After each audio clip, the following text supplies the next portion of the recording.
Alright, I've done a number of videos on my platform about divide and conquer and what that actually means when there's a certain type of people, a certain group that wants a slow rolling coup, basically.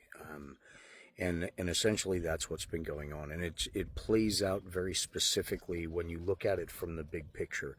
And you see the people in this, like the Heritage Foundation and Elon Musk and Donald Trump and the families and all the big money people and Mark Zuckerberg and Jeff Bezos, all the big money people that are now very predominant in every step of the way. And you follow the way everything has happened and how everything is tied together through the election and everything that's being exposed right now.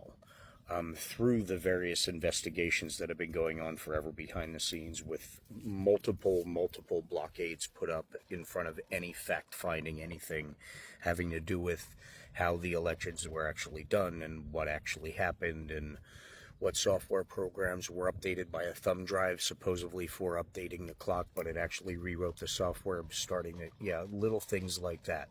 And where that goes to, where that comes from, that every single district in this election that flipped colors, flipped to red, not one flipped to blue. That's really hard to believe when you look at the basic, simple logic of the record numbers of registrations, Democratic registrations, that were on the news every single day before the election.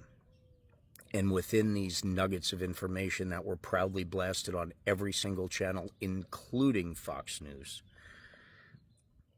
was the record numbers of youth group votes, of Latino votes, of black votes, of young women votes, of like record numbers. There were little tiny things that were put out by these districts that at an average would have 3,000, 4,000, maybe at the maximum 5, 6, 7,000 votes in a day that come through their polling stations, that had 40,000 before lunch on the first day. There were things like that all over this country. And that was fact. That's not argued with. That was on every single news channel the whole entire time.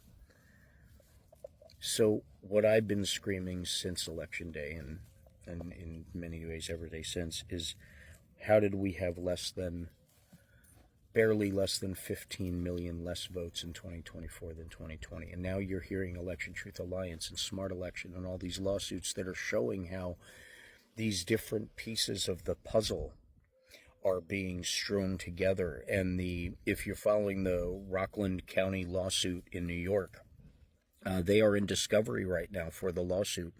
And what they are demanding is in discovery goes through all of what we've been talking about on Revolution Washington since that day, since before that day.